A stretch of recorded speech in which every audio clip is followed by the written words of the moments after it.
Sky, are you with us? Come on, dude. Shit, son, I was born ready. What? Okay. I'm stroking my chin, that's why. Or should I do thinking man? I'm just going to do thinking man. Okay. We have a real leader! Yeah!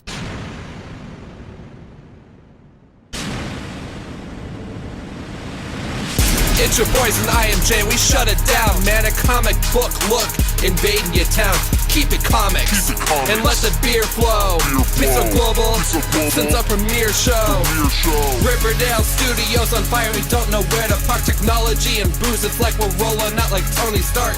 Skylar, Tom, and John, we the bestest. Swag so villainous, so please arrest us.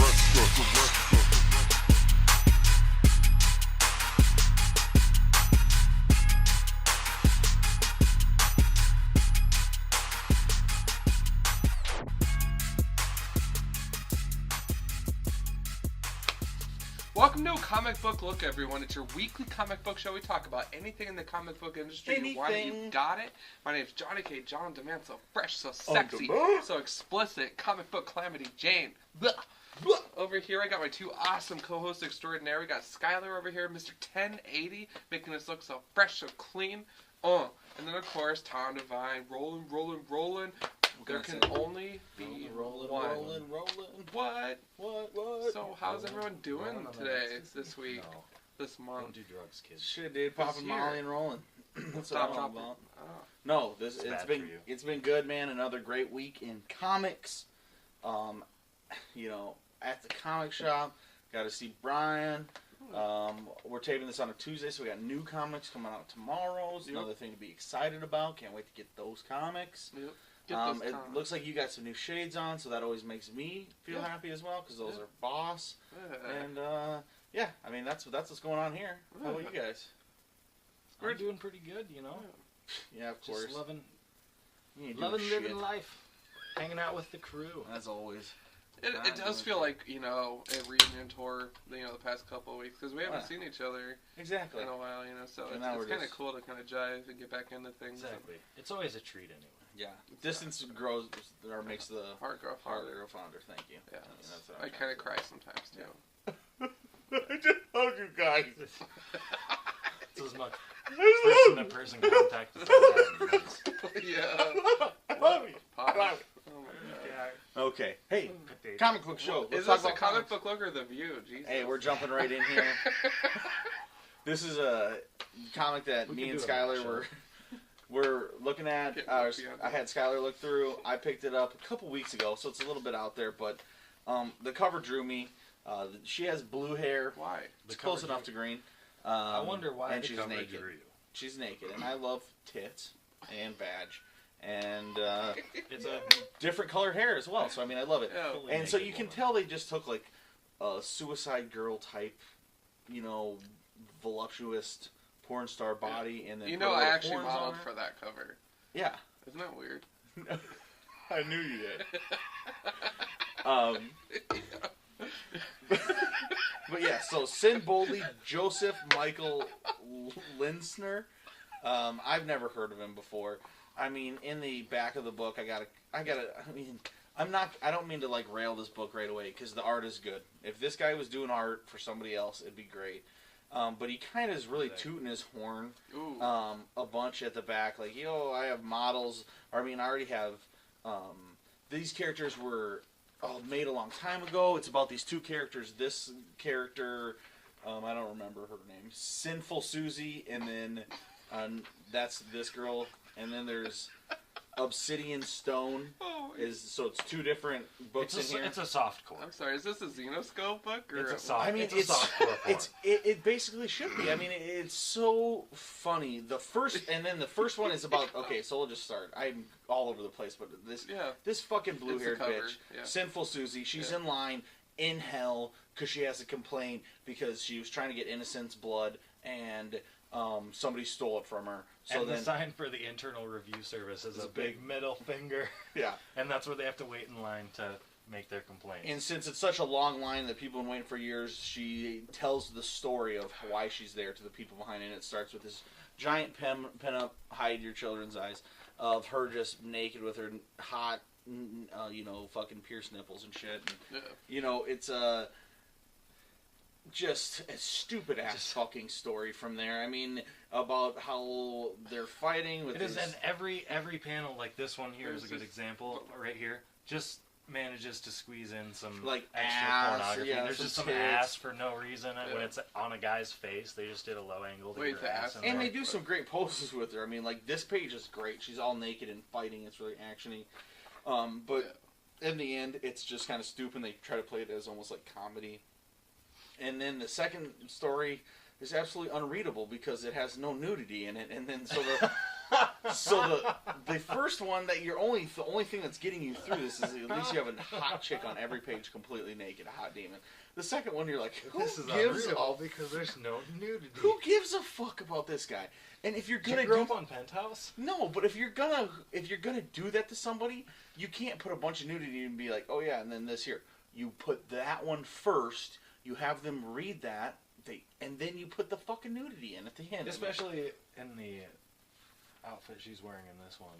Yeah, because it's still hot bodies.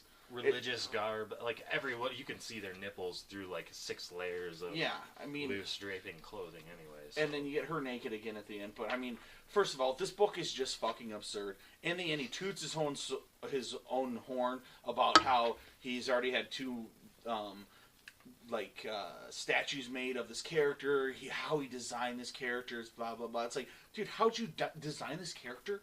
Are you fucking kidding me? You took a porn star, you put her hair blue, and you put horns on her. Yeah. I mean, it's like there's no character design.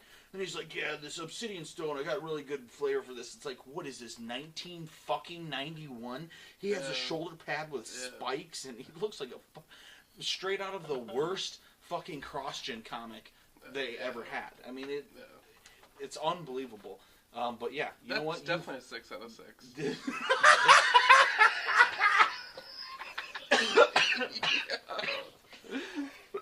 I didn't pick it up. Hey. Yeah, definitely, John. I'm trying to save your ass here, bro. So yeah, this comic sucked. I had you look through it. What did you even get? What was the impression you got? I got the impression that you should probably just go to your favorite internet search bar and just look up a couple of pages and you'll get as much as we all got from it. So totally, dude. It's just, if you want to see the naked woman that this guy drew, go ahead and search it. The art is great. I mean, the art is good. The art is good, yeah. It's just, some people don't need to be writing for themselves or designing memorable characters. Like, you fucking joking. You should have put green hair. Then, I'd be singing a different song probably. But then it's black and white. You can't even tell. But anyway, definitely fucking empty 6-pack for me. I don't even care how good the art is. Empty it's just 6-pack. Because it's playing to the lowest common denominator is what this is fucking doing. Yeah. It's like, oh, I love that comic, dude. That is so good. It's like, so you like tits? Yeah, I love fucking tits. It's so awesome. Did you see them all in that comic? Right. I didn't know comics would be like this. This is for me. Sorry, John. That was my Send Boldly rant. Well, Send Boldly indeed. Sorry. Anger and frustration. Sorry that happened, dude. What are you gonna do? All right.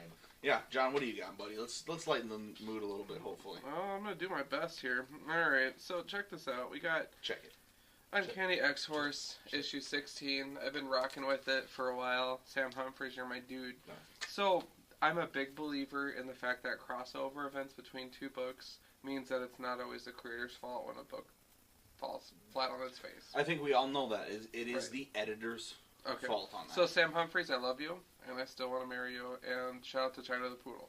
But this is the first issue of the series that I can truly say sucked balls. Shit. The only redeeming factor is the fact that I've encountered a woman that I would change my ways for, which is the 6-armed Spiral, because she's awesome and fights with swords, and she actually looks really good with her hair flowing. Like, I love it. Like, she's just badass. She's Mojo's ninja, and she's just a psychopath, and she's amazing. I like Mojo. I like Mojo World. But the rest of this book is completely stupid. First of all, Forge is talking to Storm. They're on opposite teams, and he's like, yo, bitch. Like, this is an educated man that in the 90s cartoon is portrayed as like a scholarly intellect, and he's just talking all casual in this. Like, the dialogue is god-awful and way out of character, and it's horrible.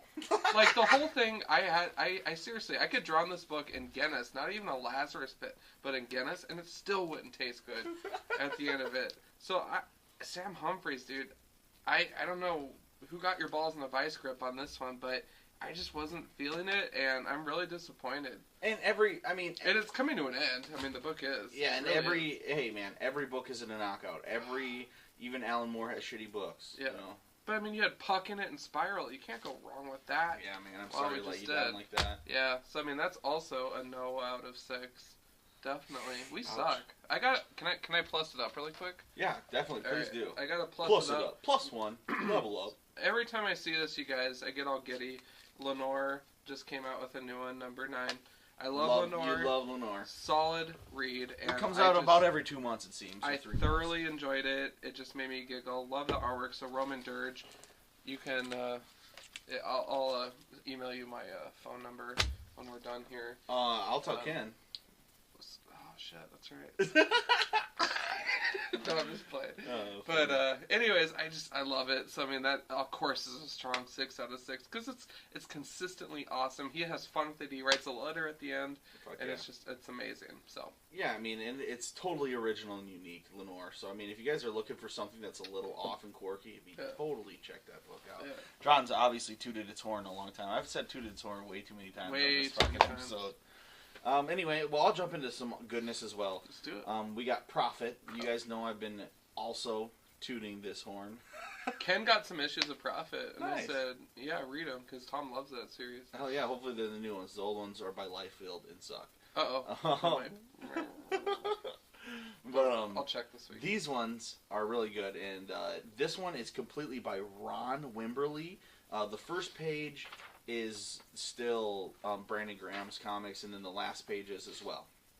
But Brandon Graham is the guy that I've just been, loving lately. Yeah. And it starts off, and he goes, I was Die Hard, which is this person that also an old school character in the Image days back when it was created, said, sit with me, Ryan East. I will tell you an old story. And then it cuts right into a different creator who is not normally on the book, and they let him write it and draw it, and it's just a one and done story, which you guys all know I love those, about Die Hard, and it's this crazy story of Die Hard going back to this planet that he hadn't been at for a long time. The people that he was going to visit are under a crazy spell where they've been dancing for days. It's because they drank the water, and so it's almost like the water had super ecstasy in them. They played fucking rave music, and they've just been raving. And they're these little alien things that are miniature-sized.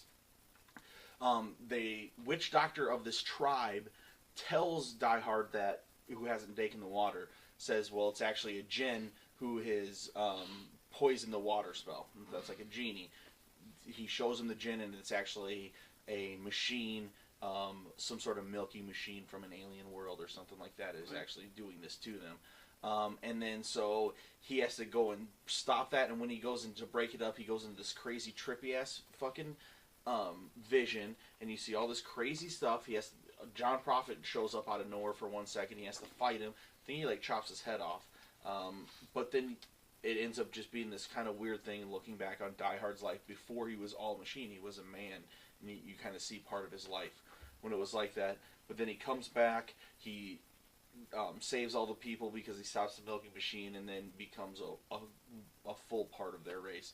But there's a bunch of really good ideas where these people are really little, but they have these giant machines. So he takes the little witch doctor and puts it in the head of the machine, and then that witch doctor can control his whole machine and just walk with him side by side because he's normal size then. And then it just kind of ends really subtly, and then it comes to the last page back to Brandon Graham, and he says, "But that was all so long ago now."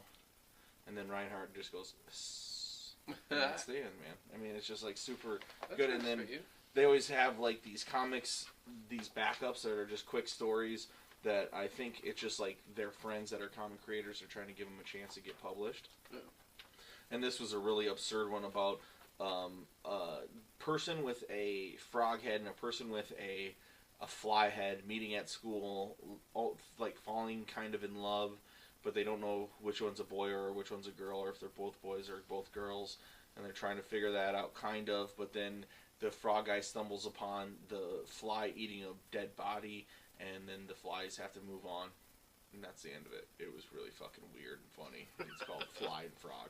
Yes. So yeah, but it just overall, this book is so interesting every single week, through and through, cover to cover. You get something that you don't normally get. So yeah, Image Comics, Brandon Graham, and Prophet. This is Prophet number 42. Nice. Give it 6 out of 6. Nice, definitely. Full sixer.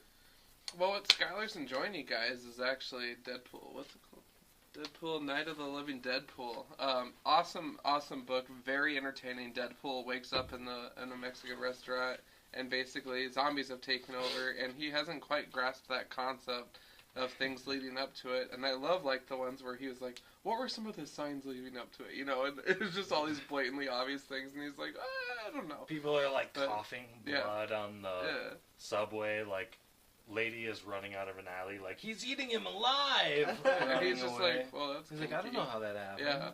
And it's just, the book, it contains the, the typical bullshit. And, I enjoyed that book a lot, though, and I picked it up on a whim, you guys, just because I knew it's not in continuity with anything, but it's just so fun. Yeah, and that's why it is pretty fun, too. Yeah. And, I mean, it's funny that it's a black and white book, because Walking Dead's a black and white book, so it's like throwing at that. But then they color Deadpool. Yeah, because it's almost like showing, like, okay, they're just going to throw Deadpool into this, and I think that is really smart. Well, and the hook on this one is that the zombies can kind of talk, and they know what's happening, but they can't control themselves, so it's like, oh, God, please, I don't want to do this, kill me, as they're trying to eat him. And like, well, okay. And they're actually, why are you talking like this? I thought you guys had more limited verbal skills, brains. This is downright unsettling. You guys are really killing my zombie-killing buzz. Yeah. Like, Deadpool is it's just funny. And I can reread those over and over again. There was a freebie that came out, Deadpool the Gauntlet. So those of you that get the freebies at your shop, I haven't even read it yet. Deadpool. But yeah, like, I'm totally cool with that, so I was like, I'll take a copy. Definitely. Fuck yeah, man. You want me to tackle these? Yeah, get it out, man. Alright. Well, you guys... Oh, I'm going to go ahead and give this a good 5 out of 6. Oh, definitely. Easy. I'm actually right with Skylar on that one. 5 out of 6 Perfect, for sure. man. Very entertaining read, very fun. The last books I wanted to tackle deal with a bit of history. Oh, lay it down on us. Lay it down. The Revolutionary War. Really? Not really. Oh. No. Marvel is basically giving us a field trip into the Marvel UK universe, which I think is incredibly smart, and I love it.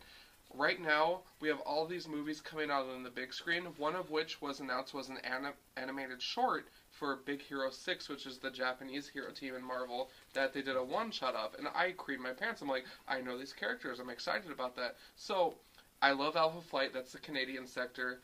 We got Winter Guard, that's out in Russia. But now we're hitting the UK hard, and we're getting familiar with these characters. And we're talking Captain Britain, Pete Wisdom, and all sorts of other characters that I think are just so cool. So this is a great tool for me to learn the Marvel UK, and I'm very excited about that. This will probably drive some future research, getting some cheap issues from where some of these characters appeared earlier. Which is your favorite thing to do. Exactly. You love doing it. The primary issue that Tom's reading basically just depicts a situation that's appearing, which is there's demons stuck inside of robots that are invading the UK, is basically the gist of it. And characters are kind of like, oh crap. This one deals more with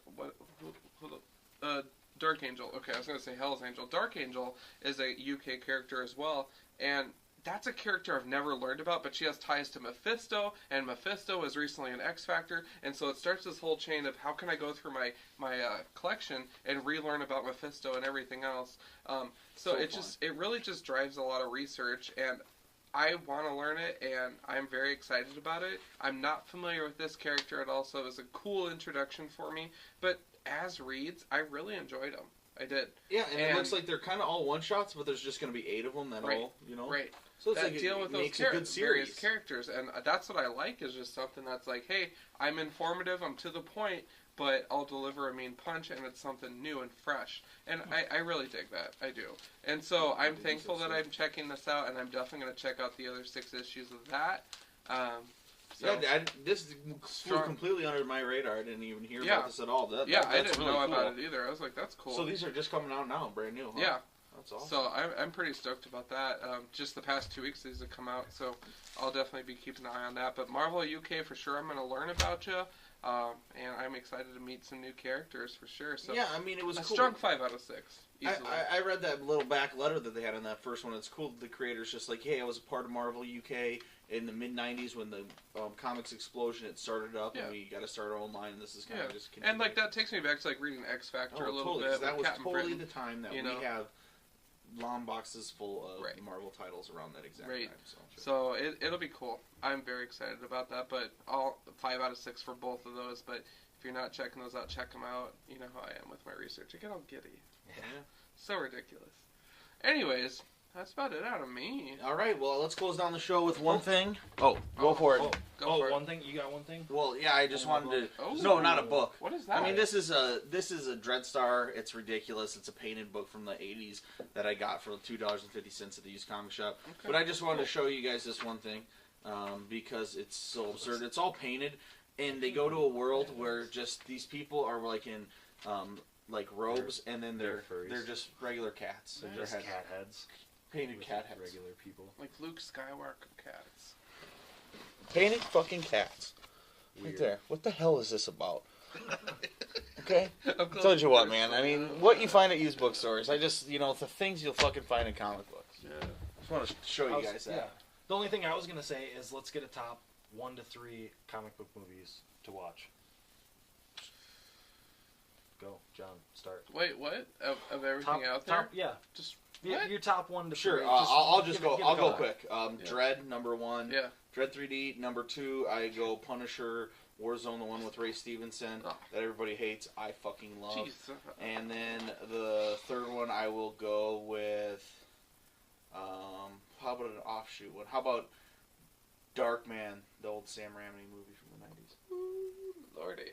Okay. How about you, Sky? I'm gonna say Toxic Avenger, although we can argue whether it's an actual. It's a comic movie. Yep, totally. Trauma. God, and I had another really good one. I just totally forgot what it was. But and then Dread was also going to be on my list because it's just. So I just rewatched it again. So fucking awesome. It's already on like Netflix. Oh yeah, exactly. They didn't make any fucking money. They had to throw it out to get all this money, And it's bullshit because the movie is so good. We saw it twice. So yeah, and I've seen it like 6 times now. Yeah. But yeah. Well, you said 3, dude. You said the main name 2. I said 1 to 3. Oh, 1, 2, 3. 1 to 3. Yeah. Okay. How about you? I forgot my 3. I'm with you on Dread. First of all, absolutely. Honestly, stick to your guns. If you want to see a sweet character portrayal, I'd rock Iron Man 1. There you go. Personally, that was fun. It's one of the best. Yeah, it's definitely one of the best Marvels.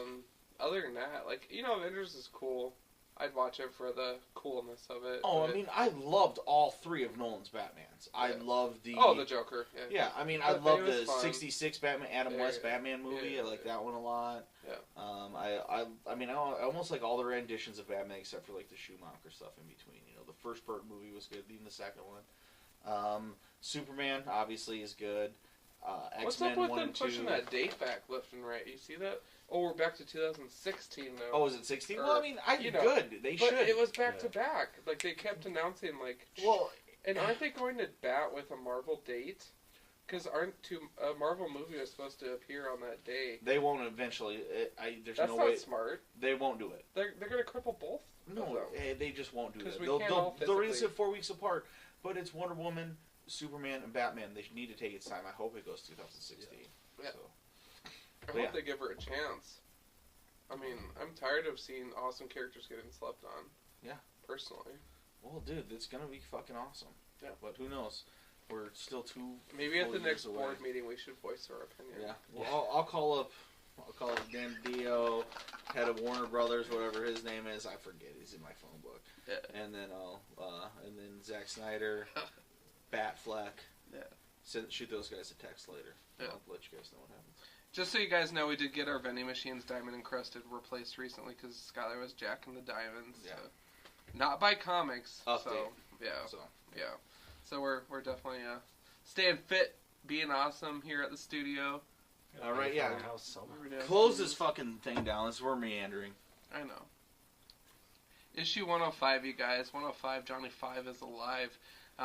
You guys, we love what we do here. If you guys have any feedback, any love mail, any hate mail, send us something. A comicbooklook@gmail.com. Get at us at Twitter, @comicbooklook. And then we're all on there with our individual accounts, too, if you're really feeling stalkerish. That's cool. Other than that, Facebook us, A Comic Book Look. Pretty straightforward business. We're back straight to YouTube, so you'll probably be seeing this pretty damn quick. Just back to brass tacks, I'd say. Business as usual. Mm-hmm. Stay frosty. Stay frosty, definitely. Stay clean. We're good at that. All right. Well, 2014, we're off to a strong start. You guys kicking the balls. We're hoping for some quality books tomorrow, so you guys know the drill. Vote with your dollars. Participate. Send us your feedback, your loves, your hates. And as always, keep it comics for sure, man. Nice work, ladies.